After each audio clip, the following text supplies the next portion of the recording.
I got half of it, not the other half. He is saying, Auntie, that when Gautama cursed Ahalya, Joe was wondering whether it was a curse or a blessing. So when you said that when Rama's feet, I mean, like his dust touched Ahalya's feet, it is mostly a blessing. So that clarified for him that it's actually a I mean, it's actually a blessing, not a curse. Like what you Yeah, said, when yeah. great people curse, when Ahalya When realized that people when her husband curse, it's cursed. always a blessing. Yes. Something will come out of it. Yeah, that's what So, he realized that. as if that rock in the middle of the road is saying, I brought myself to this position and now I'm announcing my repentance. And the repentance comes. And now she is purified much more than she was before because all taint is removed from her. Rama's feet touch her. So these were the two main happenings there. And then they finished. They came to do. Rama came to handle three yagnas, three sacrifices. One was the Vishwamitra sacrifice to protect it. The second was the sacrifice of the bending the bow. That was also called a yagna of Janaka. Third is Ahalya. uh, Parashurama in place. That we'll do next time. But we'll continue with the Danush. Yeah. So now that he has killed all the demons and liberated them and all that, Vishwamitra says, okay, now let's go back. Or if you want, there is a king in the next kingdom quite close to this place, and he has a huge bow, which is called the Shiva's bow. And he has said that anybody who can bend this bow will marry his daughter Sita. Are you interested? Yeah, 12-year-old kids. So they said, yes, yes, let's go and see the bow. They're not bothered about Sita at that point. They want to see the bow. So they go there to see the bow. And when they come there to that Mithila, that's the place, Mithila. If you remember, I told you a story right in the beginning about a man whose thigh was churned and Nimi, the man who came back to Vasishta and Nimi had a fight and they each other and Nimi came and sat on his own eyelid. He wouldn't get into his body. Remember that story? And then Nimi's descendant, one of them, no, was a bad chap, and the rishis killed him because he was doing harm to everybody. And then when he died, they churned his body, and out of the body they got soil. That was called Mithi, means soil. That place was called Mithila. Used to be in India, now it's in Nepal. That's where Sita was born. The king of Mithila's daughter was Sita. So the king had made a vow that he would give this girl in marriage to anybody who could bend that bow. Because that bow needed some 50,000 elephants to carry it and a huge one and powerful. People couldn't even lift it. But it so happened that one day Janaka was looking out of his window and he saw Sita playing with her friends. A ball had got lost somewhere on a parapet. She wanted to get the ball back. So they looked for this and that. She said, I know something. She said she went and lifted up the bow like this and used it like a stick to remove the ball. So the king was stunned because it's such a powerful bow which has to be carried by 50,000 elephants, and this chit of a girl comes and picks it up like it's a stick somewhere and uses it. So he says, I must get a husband for her who will be stronger than her. So these people go, and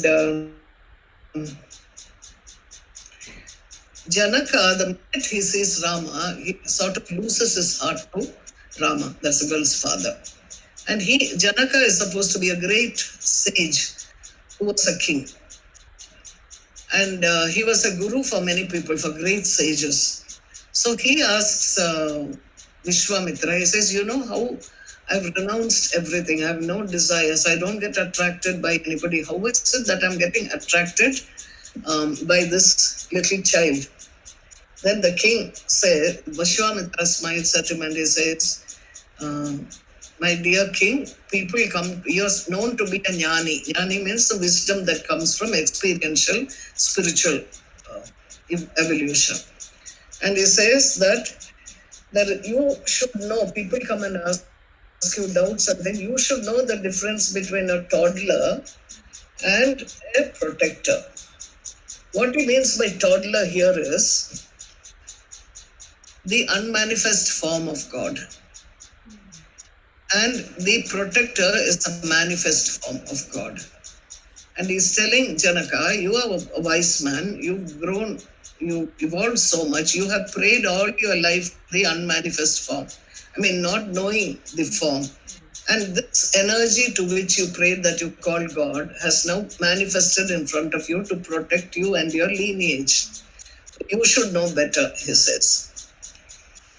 Anyway, then he introduces them, and of course they're asked to stay in a special guest house, which is all very beautiful. And that evening, Rama says to Vishwamitra, uh, Lakshmana wants to look around Mithila, Janakpuri, so let me take him around. And Vishwamitra thinks to himself that this cosmic being is playing with me because he has never come to Mithila before. How can he take Lakshmana around? Secondly, he seems to be a cosmic being. He can sit where he is and look and see everything. He doesn't need to go and wander around there. But maybe it is because he wants to give other people, the common people, the benefit of his darshan. So he says, okay, go. They come to a beautiful park. There's a King's Royal Park. And Lakshmana goes in and Rama pulls him back. He says, when you go into anybody's place, you've got to ask them for permission.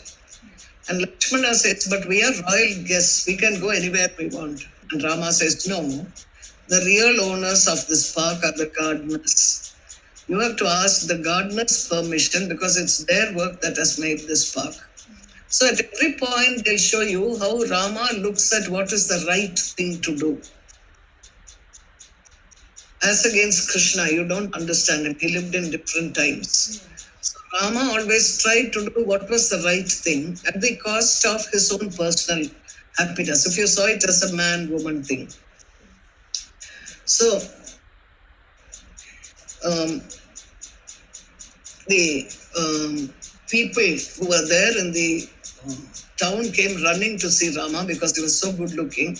So the women stood up and threw flowers on him, and the men came down and saw him. And then they say it means that unless one abandons all attachment, you cannot have the darshan of Hari. Hari means a supreme.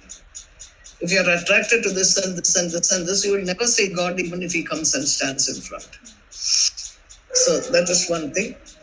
And the other thing is, however rich or powerful you are, or whoever you are big it is, in front of God, you are not anybody. You're just another impoverished person. You can't put yourself on par with the Supreme. So these women poured flowers at him, and then they say, at this time in the park, Sita entered. Sita was walking in the park. She entered with 8 of her companions. So who is Sita here? Sita here is Mahalakshmi, or the goddess supreme. The goddess energy is called a goddess. So Mahalakshmi is the goddess of prosperity. And she comes with 8 companions. Who are these 8 companions? They are the Jnanendriyas, that is the divine mother. Her companions are of all created beings. She has the Jnanendriyas, the Karmenindriyas. These are her friends. The mind, pranas, the elements that form the body, Kama, desire. Karma, karma is your act which brings on a momentum. And avidya, that is ignorance. These eight are her companions. That is Maya. Maya, who is Mother Lakshmi in this context. And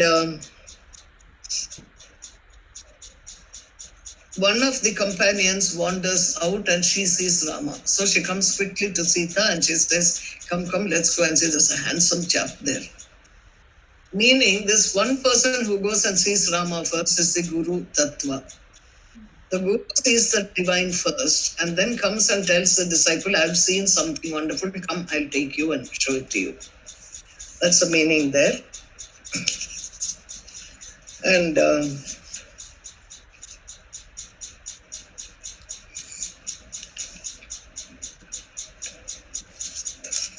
so the companion walking in front led um, the individual soul, that is Sita in that context, towards the Supreme Soul. And then they 11:57, 2 more minutes. And then they say that Rama, she was standing in the park, so he lifted, there were some creepers in front of him. He lifted the creepers and he looks at this girl. And that is why in today's marriages, in the North Indian weddings, you have this flowers in front of the boy's face, and the bridegroom lifts the veil of the bride and sees her. He's supposed to see her first, and then she's supposed to look at him. You also have it in South India where you draw a curtain sort of between both. And when the curtain is removed, the priest will tell the boy, you look at her first, then she will look at you. The reason is this, that he is supposed to represent the supreme being, the bridegroom, and she is supposed to represent the individual soul wanting to have union with the supreme. So the supreme or the divine looks at you first, acknowledges you, then you see the divine. You understand? That tattva behind the action that is done. So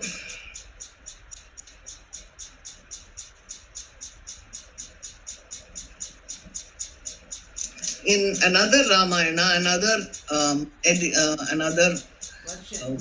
many Ramayanas, Valmiki was the first. This is how Tulsidas describes it. And Kamban is the Tamil version.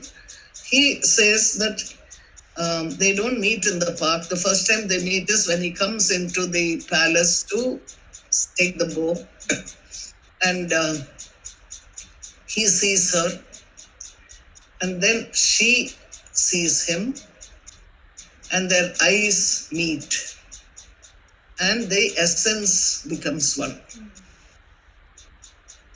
Because this is also very scientific, because the individual soul does not get in touch or unite or get close to the supreme soul unless it's purified of all its maya, and then it realizes its own essence is the divine essence, because the divine becomes you at some point. So when your essence merges, the individual soul will say, I'm actually part of the divine. So that is why people were always called children of God in India. Arya, they were called, because to remind you that you're a child of God, you can't do anything that is mean or nasty or anything. So we're constantly reminded. So